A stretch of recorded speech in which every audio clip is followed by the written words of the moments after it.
Joining me now is Trent, England. And this is going to be fun because Trent is the co-chair of the Stop Ranked Choice Voting Coalition. So his best friend must be Patty Lyman. As Trent, they probably didn't tell you that I am 100% in favor of ranked choice voting in Republican primaries, not in the general election, in primaries, because it stops negative ads against each other in primaries, and you have to build a coalition. So we're on opposite ends of that. And by the way, Trent, if you hadn't known this, just give you a little tidbit of information just to help you out so that you're well versed in your analysis of primary ranked choice voting. Do you know that the Iowa caucuses, which we hold as Republicans, picking our first presidential winner in Iowa, do you know that that is the greatest exercise in ranked choice voting ever created? Patty Lyman. So if you like the Iowa caucuses, well, then you're for ranked choice voting because, Trent, that's what it is. When your candidate that you're caucusing for doesn't meet the threshold, then you're free to do what? Go to another candidate standing there and join their caucus, their coalition, in order to get them votes. That's the ultimate ranked choice voting of all time, and nobody's ever complained about it. Also, you don't get the negative ads going in Iowa because nobody wants to piss the other guy off. So you don't get the level of negative ads against each other that then come back to bite you in the butt in New Hampshire or South Carolina. So go ahead. I said my piece. Go ahead. I think the Iowa system is a great alternative to ranked choice voting, which is a system where you have real separate rounds and people can make a deliberate decision. Here in Oklahoma, in our primaries, we have a runoff. So instead of casting a ranked choice voting ballot where you don't actually know who is going to be in the second round or the third round or how that's going to play out, in Oklahoma, we have multiple rounds, but you actually know who those final two candidates are, and you can make a deliberate decision between them. And I think it does have the same effect that you're talking about. You know, people are a little bit reticent to run maybe some of the negative ads because they know if they get through that, the initial round and they wind up in the runoff, they need the support of people who voted for other candidates in the first round. So I think a multi-round system, that 2-round system like we have in Oklahoma primaries, is a great way to do it. I'm more skeptical of ranked choice voting because you especially in general elections, which is very different. I think we agree on that. Yeah, you give we voters agree on that 100%. Complicated, yeah, 100%. I mean, there's got to be a winner or loser. If there's a runoff, even better. Yeah, the two top finishers, but we agree on that 100%. Yeah. I am 100% opposed to ranked choice voting in a general because that's just such a mess, and it's not even a real system. But look, I became a ranked choice voting for primaries advocate when I was on the Oz campaign in 2022 in Pennsylvania. I was a big Oz guy. Now he's doing a super job in as a Social Security administrator. But Dave McCormick and Jeff Rowe, his consultant, dumped, get this, $40 million of negative ads on Mehmet Oz in that primary. $40 million. When Oz won by 1,000 votes, 900 votes, okay, we could never recover. We could never recover from the $40 million that Jeff Rowe and Dave McCormick targeted against us. He could never recover from that. They branded him, and there wasn't enough money and enough time to get out of that, and so it destroyed his candidacy. So what the hell good was that? It didn't do anything for us, and so that's why I became a ranked choice voting advocate in primaries to eliminate that. There were multiple people in that race. Kathy Burnett, I believe, was in there. Some others. If there was ranked choice voting, there's no way that McCormick could have spent $40 million on negative ads because they needed Oz voters to vote him second. And so they've been pissed and wouldn't have done it. Like me, I would have never done that because I was mad. So that's my argument for that. Yeah, I mean, I think you get that, you potentially get that same effect with primaries. The other thing that we've seen, and this is in general elections, but when Maine adopted ranked choice voting, their campaigns actually got nastier. And I think what happens is the candidates don't want to attack the other candidates, but you wind up with these outside groups that get engaged doing the same thing. And I think you're right. I mean, whatever the solution is, these crazy attacks that we see in primaries wind up doing the other side's work for them, right?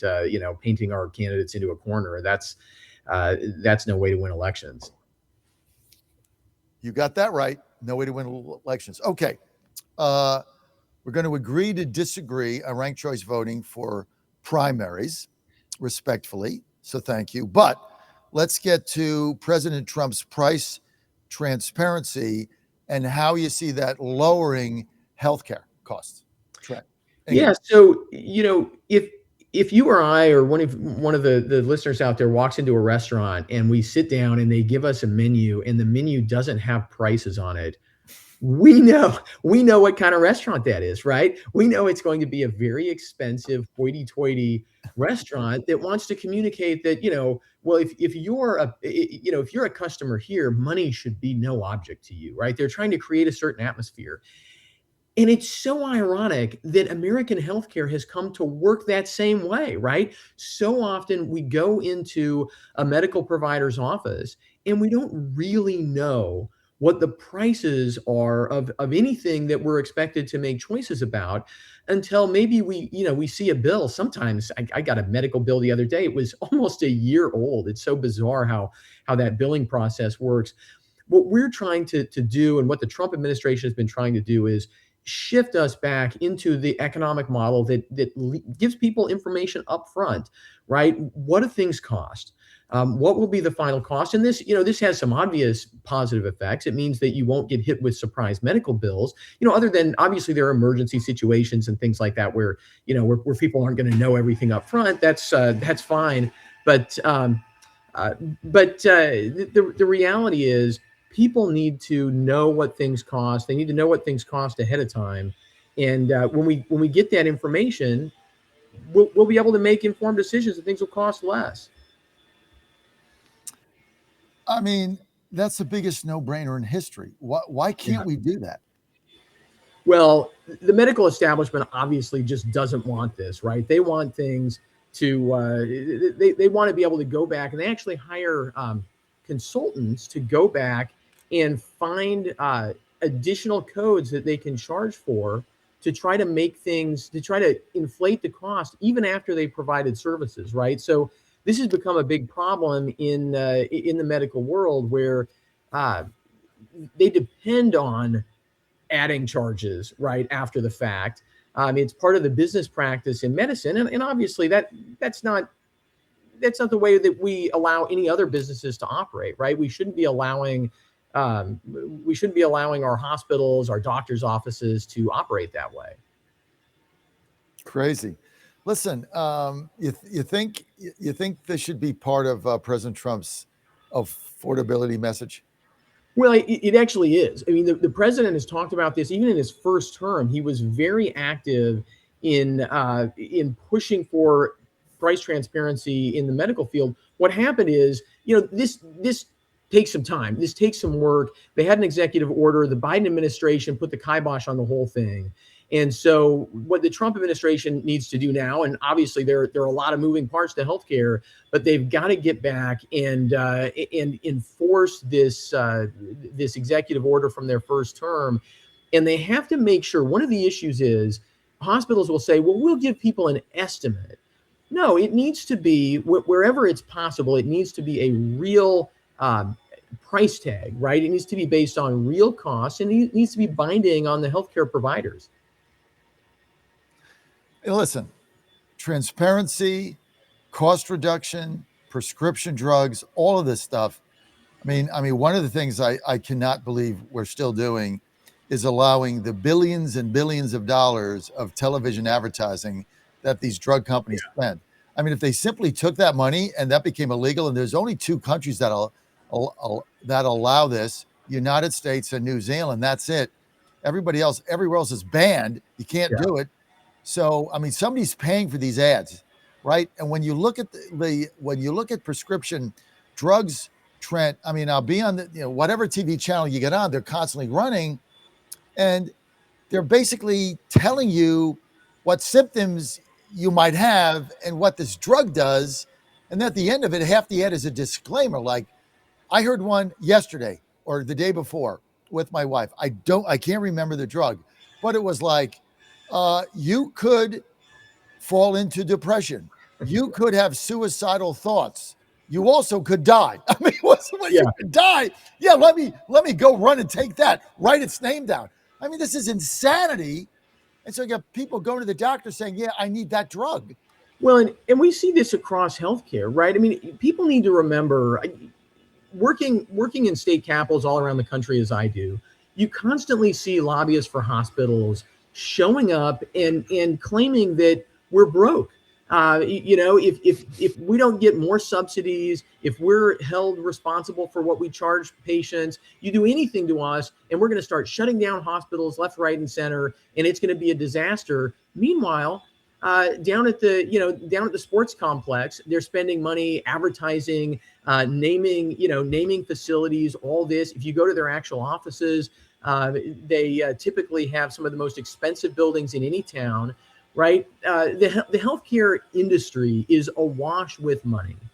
And granted, there are providers out there in poor areas. There are providers that that just barely get by treating poor patients. That's all true, but we shouldn't allow the rich big hospital systems to hide behind a handful of medical providers who really can, I think, use help. And as you say, with whether it's drug companies or big hospitals, we should be very attentive to how they're spending what ultimately is our money, whether it's our money directly or it's our tax dollars, and they should be held accountable for that. I mean, the reason why healthcare has gotten so expensive in America is in large part because these big companies, these big providers, have not been held accountable, have not been forced to show us their prices. And have been allowed to, as you say, spend their money on whatever they want, advertising, naming sports fields, and all the rest of it. Crazy. Trent, England, I want to thank you for being with us today. And well, let me ask you one other thing. So Congress yesterday, the House Republicans still can't get any kind of a health care plan. So the subsidies expire. They did nothing. I mean, what planet am I on, Trent? Well, I mean, Republicans have been running scared from healthcare, unfortunately, I think for almost my entire lifetime, because it's so easy for the Democrats to, the Democrat plan is always just push out more money, right? Borrow more money from China, push more money into the system. People should remember that's not really money in anybody's pockets other than insurance companies and some big providers. But what Republicans need to do is just get serious about the policy, right? And stop being so cowed by Democrats and, point out this fact. And I think Republicans have actually done this better in the last year, that all these subsidies really are just going to mostly big insurance companies. And look, if we had a patient-centered agenda, and I do think it starts with transparent prices, putting a piece of paper in the hand of a patient that says, this is all you can be charged for what your treatments are. And if you want to go somewhere else, you can go somewhere else. You can compete on price, right? Turn patients into normal customers like we are in every other area of our lives. I think Republicans could have an agenda that would win, but they get so scared of Democrats, playing Santa Claus and just, passing out free money everywhere that they fail to have a real agenda. Republican House conference and real agenda as an oxymoron. You nailed it. Trent, no, it's a challenge. Thank you for your thoughts. It's always good to be here, John. Trent, thank you. People want to follow you. They want to get in touch with you. Where do they go? Yeah, folks can follow me on X at Trent England. They go to our website, saveourstates.com. That's saveourstates.com, and follow all of our work. All right. Trent, thank you. Thank you for your time. And we'll have you back again. If we don't talk again, have a very Merry Christmas and a Happy New Year with your Merry Christmas, John. Thank you. Thank you, Trent. Always good to have you. And always good to have a lively discussion with Trent on ranked choice voting. If only Patty Lyman were here, then it would be a lot of fun. What is a ranked choice voting debate without Patty? You just can't have it. It's like a void in your soul, right? By the way, Tyler, open up your mic. Where's Patty been? I was just thinking about that. I haven't talked to Patty in a while. Let me write her name down. I got a call. What happened to Patty Lyman? I was going to sneak her in and have her call while you were talking to him. Well, get her in. What is she mad at me?